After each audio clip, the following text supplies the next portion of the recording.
Hello, hello. I am Sabrina from Enlighten Me Counseling from Iowa. When I think about EMDR and neurodivergent client, I shift into curiosity mode. How does this person brain work and what has their experience been in the world? Things like that. For me, one key factor is respecting neurodivergent processing. Behaviors like needing structure, being detail focused, or preferring predictability translates to ways to create safety. And another important piece is understanding values versus anxiety. High standards or a strong sense of right or wrong can be value driven, but anxiety can also increase rigidity. So, a responsive approach holds both without pathologizing. And in this case, I'm also thoughtful about what we target. It's often not just one event, but a repeated experiences of feeling misunderstood or too different for this world. So we work with relational patterns and identity distress. I also pay attention to the nervous system. Sensory sensitivity means we may need slower pacing, more titration, and regulation strategies. And finally, collaboration matters. I explain the process clearly.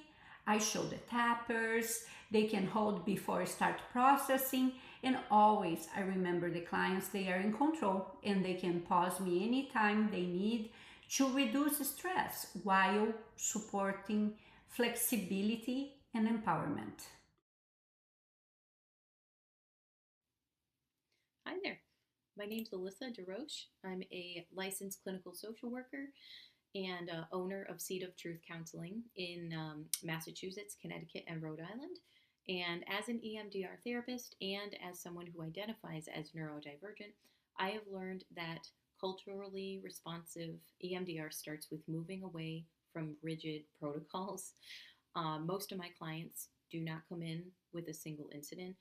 It's usually after many years of masking, identity confusion, and feeling like they have had to pretend to be somebody else in order to be accepted. So, this knowledge shifts how I approach EMDR.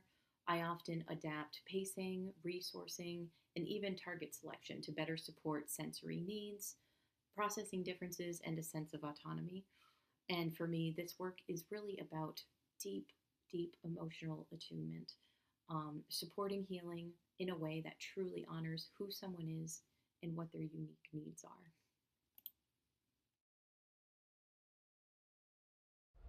Hi, I'm Dr. Corrie Goldberg. I'm a clinical psychologist and EMDR certified therapist. At the core of culturally responsive EMDR case conceptualization for neurodivergent clients, including autistic, ADHD, gifted, and twice exceptional people, is expanding our understanding of what trauma can look like. In my clinical work with neurodivergent adults and parents of neurodivergent kids over the years, I've seen how often people feel pressure to mask, comply, or override sensory needs in order to navigate relationships, environments, and systems. These situations may not initially be recognized or named as trauma, but over time they can contribute to burnout and become linked with trauma-related memories stored in the nervous system. Listening for these patterns during history taking, in addition to other big T and little t traumas, is an important part of understanding your client's history and developing a culturally responsive conceptualization. Conceptualization also involves understanding how differences in sensory processing and interoception, someone's awareness of internal body states, shape how someone perceives and regulates emotions and physical sensations.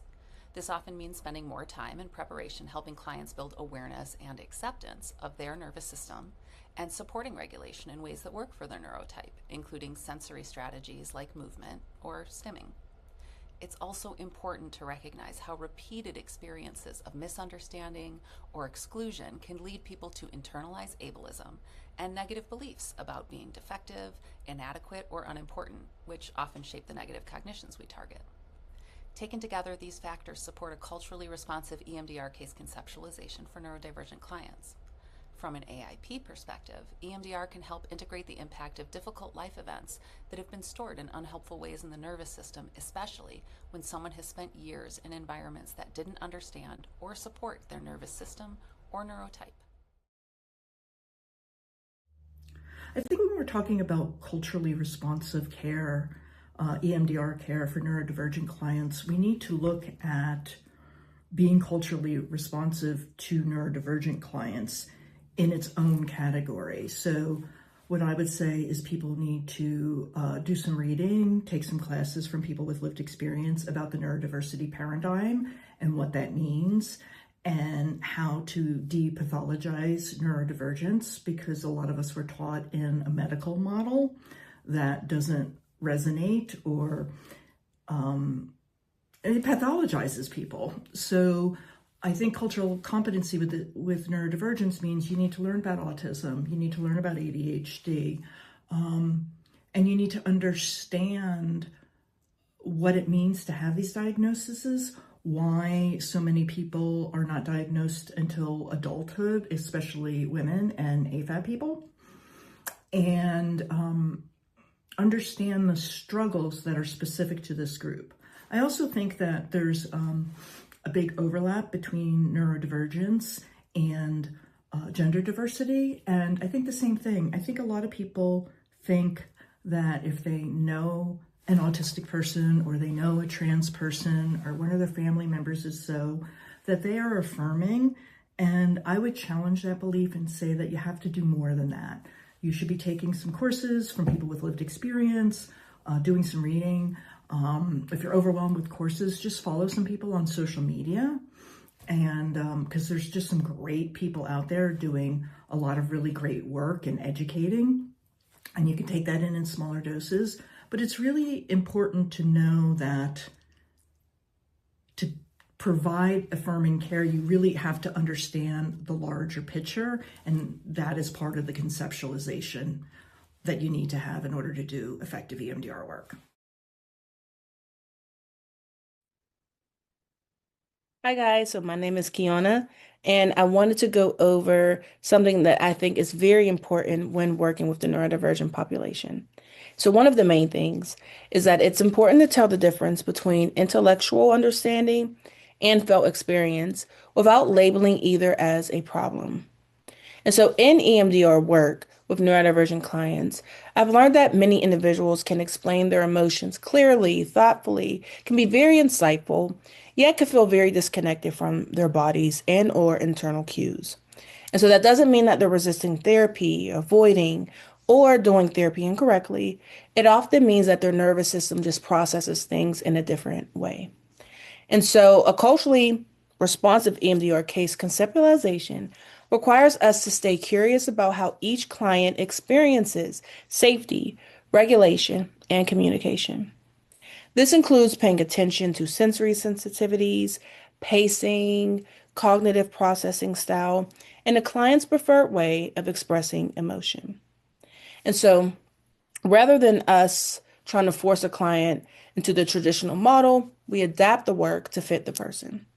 And that might mean spending more time in preparation, using concrete language, incorporating movement or sensory supports, or helping the client build awareness of body sensations gradually and safely. And so ultimately, neurodivergent affirming EMDR is about collaboration, flexibility, and respect. When we honor how a client's nervous system works, we reduce shame, increase safety, and create the conditions for meaningful processing and healing. Thank you for listening to me. I hope you have a beautiful day. Hope this helps. Bye.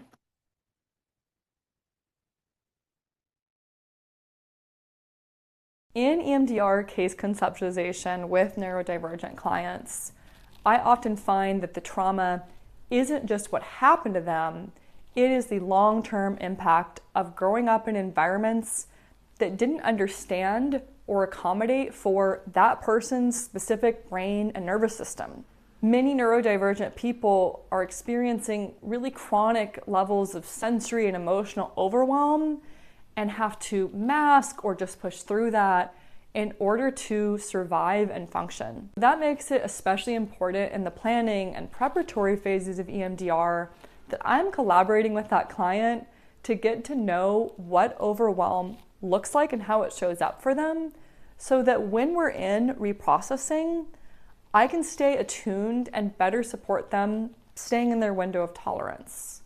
I also like to explore significant experiences that client may have had of being misunderstood, rejected, or feeling the pressure to be different, which may contribute to deeply held beliefs around being shameful, inadequate, or not belonging. These can be really meaningful targets for EMDR or show up later as blocking beliefs. As clinically significant as that identity-related trauma is, culturally sensitive case conceptualization is also balancing that client's priorities at the time, which may be anxiety, burnout, other triggers or life stressors. So especially with neurodivergent clients, we're holding both the immediate treatment goals and that broader developmental context, which can allow EMDR to support both symptom relief and, over time, the development of a more compassionate and integrated sense of self. Hi. One of the most important shifts in working with neurodivergent clients in EMDR is recognizing that much of the trauma we see isn't caused by neurodivergence itself, but by the environments that misunderstood or tried to correct it. Neurodivergence represents natural differences in how people process information, how they process sensory input, how do they process social interactions. Many neurodivergent people will come to therapy carrying not only single event trauma, but also cumulative experiences of misunderstanding, social exclusion, sensory overwhelm, and the pressure to mask who they really are. Over time, these experiences, being overcorrected, misunderstood, being told you're too much or not enough, they can form powerful trauma networks that shape identity and self-beliefs. These are often what become the central targets in EMDR processing. Culturally responsive EMDR work means remaining curious about how neurobiology, environment, and identity intersect. It also requires flexibility in pacing, preparation, and bilateral stimulation, so treatment aligns with the client's sensory needs, their processing style, and their preferences in communication. Most importantly, clinicians need to listen to how their clients understand their own neurodivergence. In my work providing trauma therapy and psychological assessment with neurodivergent clients, I often see that distress is rooted not in neurodivergence itself, but in environments that misunderstood or failed to support them. When we reduce pressure to mask and we honor neurodivergent identities, EMDR can support trauma healing while strengthening self-trust and authenticity. I'm Leona Kashersky, psychologist and EMDR therapist, and I'm grateful to contribute to this conversation during Neurodiversity Celebration Week. Thank you.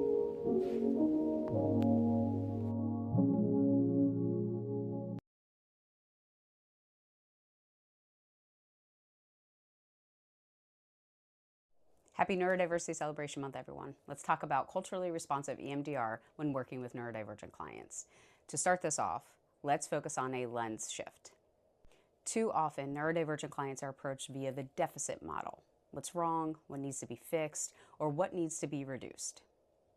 A culturally responsive approach in this context means conceptualizing through a strengths-based and context-aware lens. So for example, we're not looking for what's wrong with the client. We're more focused on how is this client navigating a world and systems that were not designed for them. Another piece of cultural responsiveness to the neurodivergent community is making sure that clinicians are keeping up with the current language that is being used by individuals with lived experience. In this context, it is important for clinicians to understand the differences between words like neurodivergent and neurodiversity. Neurodiversity is actually defining the full range of human neurotypes, including what we consider neurotypical, where neurodivergent refers to an individual's brain that functions outside of the dominant expectations. When we misuse language, especially language connected to marginalized communities, we risk flattening an individual's experience. Additionally, we also may miss aspects of one's identity and one's support needs. Cultural responsiveness requires us to learn from neurodivergent people, especially those with lived experience across intersecting identities. Now, this isn't just about clinical trainings. This is also about how you are engaging with the community themselves, the community's knowledge, advocacy, and first-person perspective.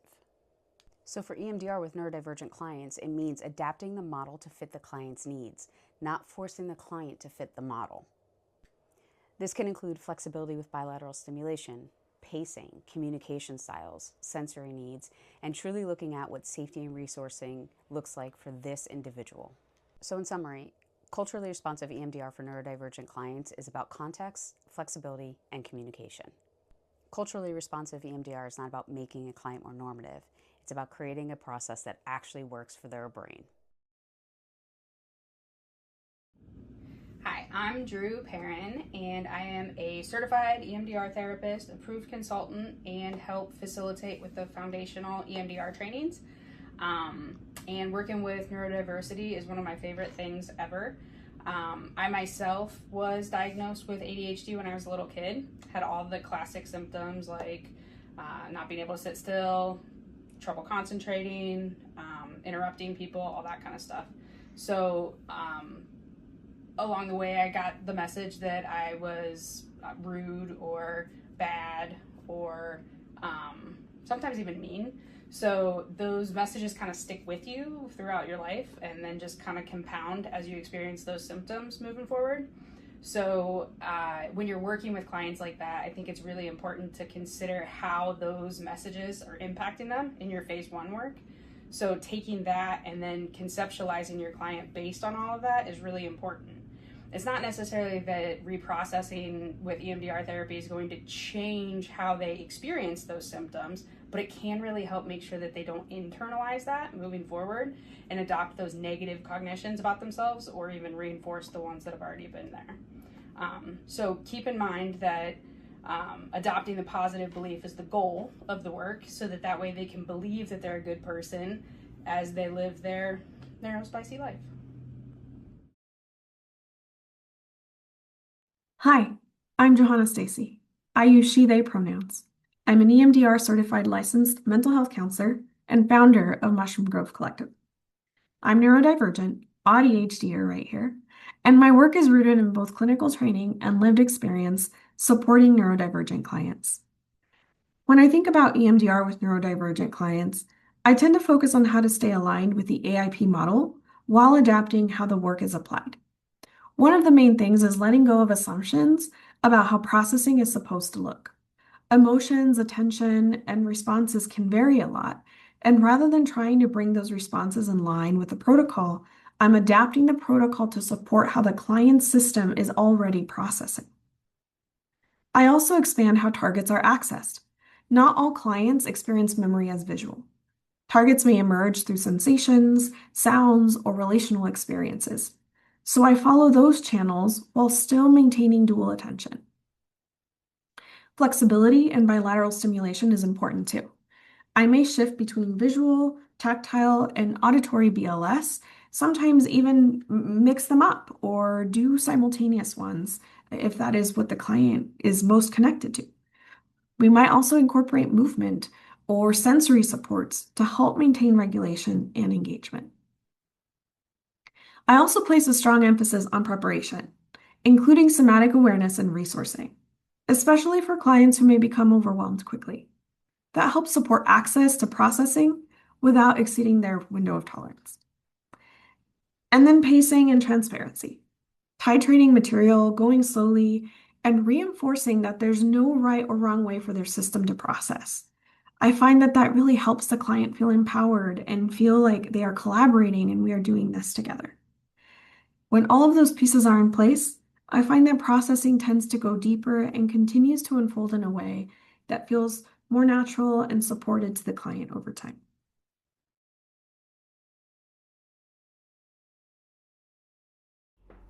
Hi, my name name is Jaclyn Taylor. I am an EMDRIA consultant in training. I'm EMDRIA certified, and I'm a practitioner that works primarily with neurodivergent individuals and on a lot of the traumas that they experienced growing up.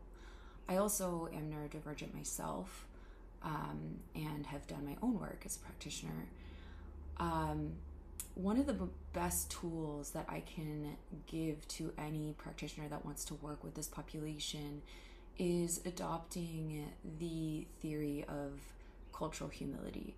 So cultural humility talks about, it takes where cultural competency starts, right? Do your research about certain groups that you're going to work with. But then with cultural humility, it asks the practitioner to really understand this person's lived experience within that culture or community or subsect of population.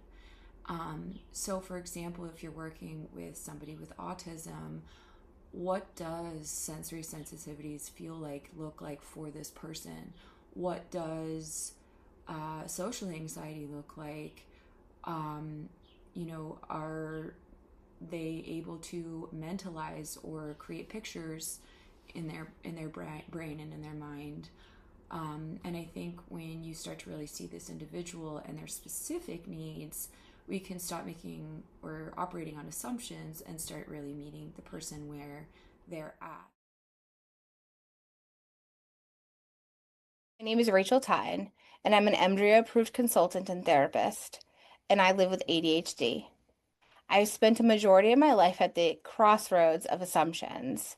Well-intended humans, friends, colleagues, family, even my teachers growing up, often assumed what I was experiencing based on their lived experience. A culturally responsive case conceptualization requires a shift for my therapist from expert to witness.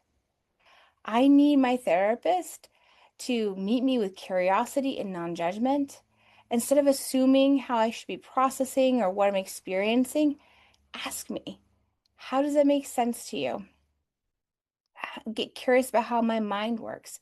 If I'm making associations differently or not at all, get curious about it with me. Help me understand together how my mind is working. It's in that space of non-judgment and curiosity that we have the opportunity to co-create something new. When you meet me there, I don't have to fight anymore. I know I'm believed because we're being curious together. We're learning together. When a therapist drops the expert hat and they meet me in this space of non-judgment and curiosity, we aren't just processing old memories. We are co-creating a new reality. We're building a space where my mind is finally allowed to exist without defense. It's in that safety, the positive associations are not just words. They're a felt experience of finally truly being understood. So to my colleagues who work with folks whose mind is wired differently, I offer you the invitation to get curious. Get curious about how their beautiful mind made sense of the experience.